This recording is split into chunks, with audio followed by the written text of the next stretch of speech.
Hola, bienvenido a tu clase de Química 1. Soy Luis Espinal, docente de Química, y el día de hoy te vengo a hablar sobre una de las propiedades generales de la materia, específicamente sobre lo que es el volumen de un cuerpo. Como podremos observar en pantalla, tenemos ahí dos tipos de cuerpo, ¿verdad? Uno con forma regular definida y otra con una forma irregular, es decir, no definida.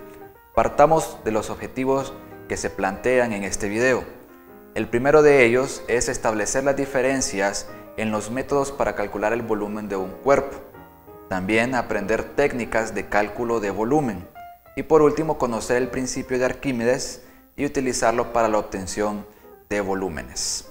Conceptos claves: sólido regular, sólido irregular y principio de Arquímedes.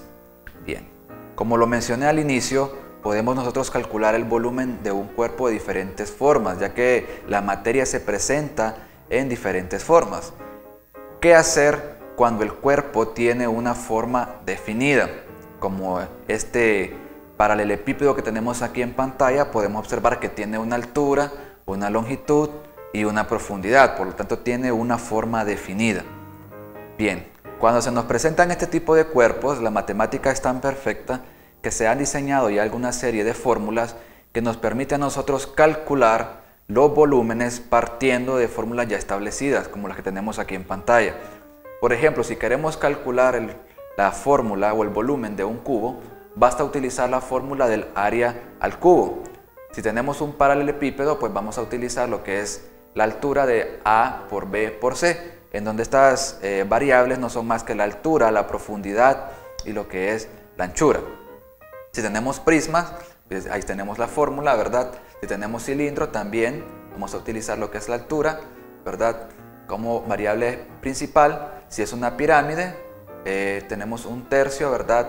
Del área por la altura. Y si tenemos también para conos y para esferas, de donde aquí se emplean lo que son fórmulas matemáticas ya establecidas. Calculemos el volumen de una pila, tal y como la que vimos al principio. Podemos observar que este cuerpo presenta una altura de 1.5 metros, una profundidad también de 1.5 metros y una anchura de 3 metros. ¿Qué podemos hacer? Bien, retrocedemos en las fórmulas y entonces podemos observar que la fórmula que encaja para un paralelepípedo, que es la forma que tiene una pila, es A por B por C, es decir, la altura por la anchura por la profundidad. Hacemos la sustitución que corresponda. En este caso, ¿verdad? La altura es de 1.5 metros, la anchura 3 metros, multiplicado por la profundidad, que es 1.3 metros. Haciendo el cálculo matemático, podemos encontrar que la respuesta es 6.75 metros al cubo. Observe la unidad que se emplea, es metros cúbicos o metros al cubo. Esto debido a que la multiplicación de las unidades metro, ¿verdad? 3 veces es metros al cubo. Y el volumen, pues así lo medimos, ¿verdad? Metros al cubo, centímetros al cubo, en litros, mililitros y otras unidades que usted ya conoce. Bien, ¿qué pasa cuando el objeto tiene una densidad determinada? Esto se nos resulta aún más fácil, ya que basta aplicar la fórmula que de densidad es igual a masa por volumen, hacer el despeje correspondiente, que nos quedaría, como vemos en pantalla, volumen es igual a masa entre la densidad, y así fácilmente nosotros podemos obtener el volumen de un cuerpo si conocemos su densidad. Para que me pueda entender, vamos a explicar este ejemplo que dice calcular el volumen de 10 gramos de cobre.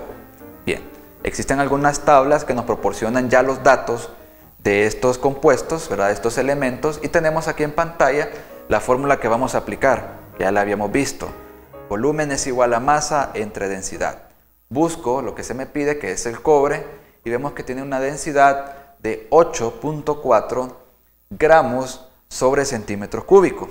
Bien, ya tengo en los datos lo que es la masa, que es 10 gramos, tengo la densidad, que es 8.4 4 gramos sobre centímetro cúbico, entonces únicamente sustituyo eso en la fórmula y me queda así como lo veo en pantalla.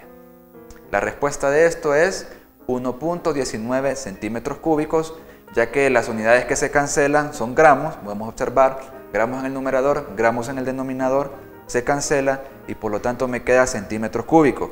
Y esto es lógico, ya que el volumen, como lo mencioné, se mide en unidades, ¿verdad?, elevadas al cubo, o bien litros o mililitros. Aquí tenemos en pantalla la respuesta, 1.19 centímetros cúbicos. ¿Qué pasa cuando el cuerpo es un líquido? Bien, esto resulta aún más fácil. Para ello nos trasladamos al laboratorio de química y hacemos uso de lo que son diferentes instrumentos de medición, como pipetas, como buretas, matraces, matraces de Erlenmeyer, ¿verdad?, Beaker, entre otros, tal y como tenemos aquí en pantalla. Entonces, bien, cuando el cuerpo es un gas, basta hacer un montaje como este en el laboratorio de química y se nos resulta muy sencillo también medirlo. Ahora, ¿qué pasa cuando el cuerpo tiene una forma indefinida? Por ejemplo, si yo quiero medir el volumen de un anillo, de una piedra, ¿qué es lo que sucede? Bien, entonces para eso también vamos al laboratorio de química y se emplea un principio que se conoce como el principio de Arquímedes, ¿verdad? Básicamente este principio tiene un poco de su historia, y es que cuando el rey le pidió a Arquímedes, ¿verdad?, medir su oro, él se bañaba y vio que cuando él se introducía a su bañera, pues salía mucha agua. Y justamente de ahí donde resulta este principio. El principio base, ¿verdad?, de Arquímedes es que un objeto que se sumerge en agua desplaza un volumen que es igual al volumen del objeto, ¿verdad? Es decir, que un cuerpo irregular va a ser igual a aplicar esta fórmula: volumen final menos volumen inicial. Con esto damos por finalizado este video, esperando que te sea de mucha ayuda para aprender a calcular el volumen de un cuerpo, ya sea regular o irregular. Te espero en la próxima.